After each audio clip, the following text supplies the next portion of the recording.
The first question is the 6 areas that make Ali Mirza as a sincere employee included in time management. The first one is Ali Mirza create his to-do list first after he arrived in the office. This to-do list is included in the Pomodoro technique as the first phase in the technique. The to-do list is a daily list of activities that a person creates to be the blueprint for the day. The ABCDE method is one of an example of the to-do list. The ABCDE method is begin by making a list of everything that a person have to do for the day.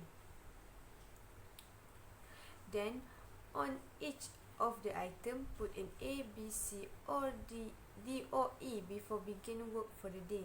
Items that is marked as A is something that important and the person must do it because there are serious consequences for the person doing it or not doing it. B items are the things that person should do, but they are not as important as A activities, while C are activities that is nice to do, but the items have no consequences, either positive or negative. In paragraph 1, Ali Mirza said that he arrived at the office at 8:30 a.m. and he began his day by organizing his priorities based on the regulatory and project deadlines and reviewing his email. The second areas that make Ali Mirza as a sincere employee is he defined his key result area. Ali Mirza understands that in his work as an internal audit charter, there are things that only he can do. So he started working on the task that was given to him for 4 hours continuously. Ali Mirza then get up from his chair, have a quick chat with his form worker and drink tea as a little reward because he's feeling that he has completed his work. And after that, he's back to his office, he's checked his email and then reply to all of them. Ali Mirza checked and reply his email after completed his work. This shows that Ali Mirza did not let anything to interrupt him while he finished his work in the 4 hours. The third area is defined as your result key area. As an internal audit charter, Ali Mirza key result areas is building trust with client, helping and watching over the staff, do the audit and the tax work. This key area must be done to fulfill the responsibilities of the person in the organization. In the third paragraph, it was stated that Ali Mirza participated in client meetings to discuss and tax work, industry development and new accounting standards that are pertinent to the recording industry.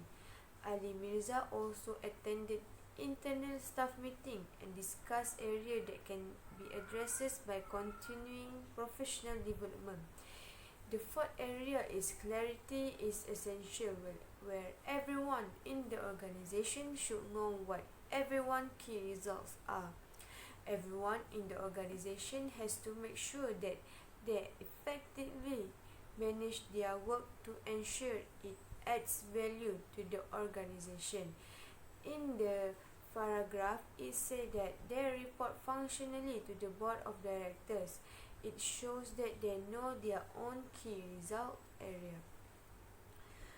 The fifth area is multiply your value.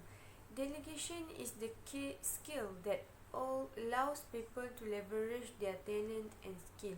Everyone has a choice. They can do it by themselves or have someone else to do it. But high productivity requires them to think who else can do this job rather than themselves. The sixth area is concentrate single-mindedly. Single handling and concentration are requirements for great achievement. Concentration defined as when a person starts to do their most important task, they resolve it without diversion or distraction. Both these areas were shown in the paragraph where Ali Mirza do his task for 4 hours continuously without distraction and he also attend internal staff meetings to go over the work status and discuss the areas that can be addressed in the meeting. Sixth approach that make the culture in the company focused and proactive. Work culture is a concept that study the belief, thoughts, processes, employees' attitude, ideologies, and principle of organization. An organization is strong when the employees follow the organization rules and regulation and follow the existing guideline. The first approaches is employee must coordinate with each other. This means that one must respect their fellow worker. Backbiting must be avoided because one gains nothing out of conflicts with their fellow worker. The second approach is to encourage discussions at the workplace.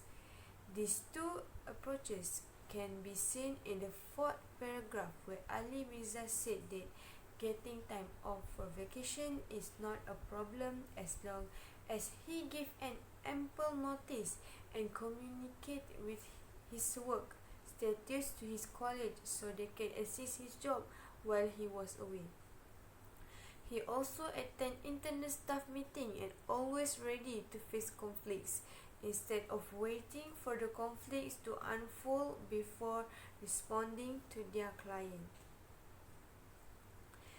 The third approach is organization must have employee-friendly policies and practical guidelines. Discipline is important at one workplace because employee must maintain the decorum of the organization. The fourth approach is comfortable workplace. No employees want to work in a toxic environment, so the organization must provide a comfortable workplace for their employees. In this case, it was stated that the culture in the company makes them stay focused and proactive.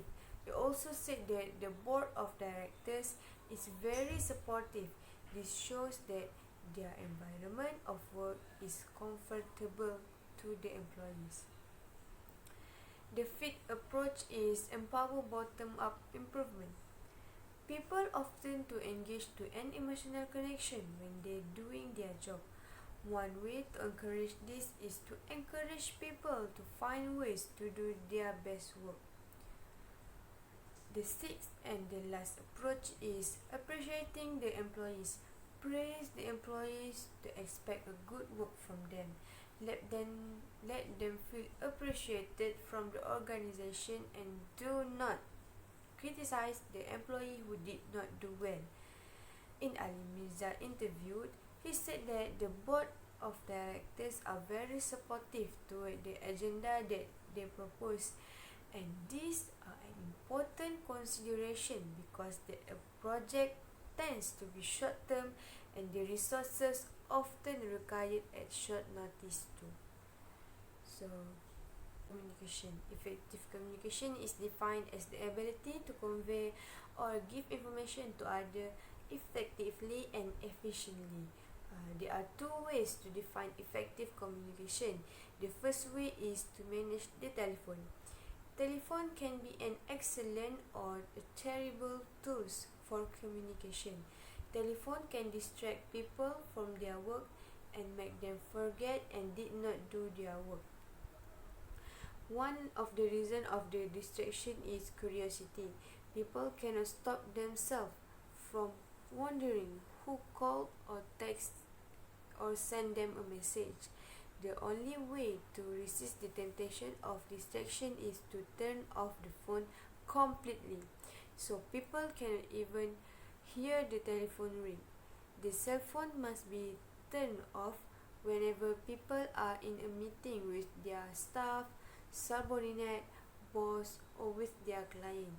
This will make the conversation with the individual or groups will be more productive. There are three ways to manage the telephone. The first way is to bunch all the calls. If the person have to make numbers of calls for the day, the person has to make all the call at the same time. Cut out the time where they can turn off every distraction and only make calls to the important people on their list. Write down the note of the name, number, and the objective of each person that they need to call. The person must schedule the phone calls religiously.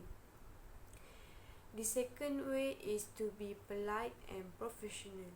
When a person calling another person, he or she must ask, "Is this a good time to talk?" This polite and professional phrase used to open up a phone call even though it is a pre-arranged and scheduled phone calls. The other person on the call may not be able to pay attention to the call if the caller just said the agenda of the conversation. Offer to call back. If the person says it is not a good time to call, suggest a time that will be more convenient to the person. This is a simple way to show respect to others. The third way to manage telephone is to avoid telephone tag.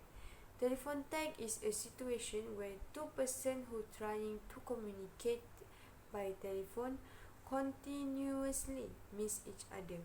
To avoid displaying telephone tag, set up a telephone appointment like people set up a face-to-face meeting. Leave a specific time, date, and number at which they were available. Use the telephone as a business tool. Get straight to the point and get on and off on the phone quickly. The second way to define effective communication is to conduct an effective meetings. Usually in meetings, 25% to 50% of time is spent in the meeting of all in. These meetings can be one-on-one meeting, brief meetings while going in and out from the office, or formal sit-down, or even briefly meetings in the hallway. Unfortunately, the 50% of the meeting time is wasted, but meetings are also a management tool and must be used effectively. Thus, there are three ways to conduct effective meeting. The first one is to calculate meeting cost. To calculate meeting cost, the person must make sure to have a good reason for calling or attending any meeting.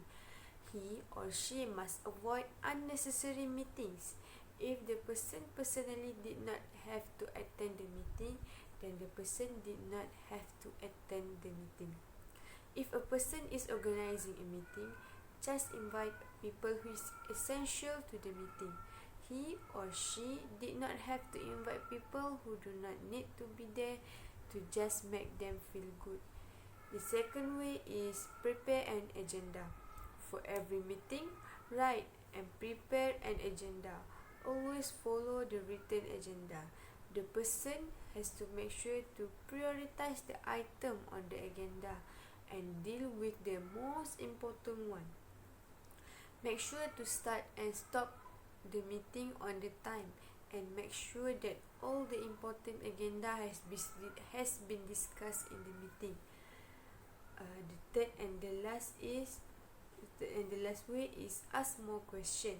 He or she must listen more closely than they talk and ask more questions. The most efficient and best meeting are stand-up meetings. These types of meeting can be held anywhere. For example, in an office where whatever things that need to be discussed is discussed quickly and summarily so that everyone can back to their job. So that's all from me.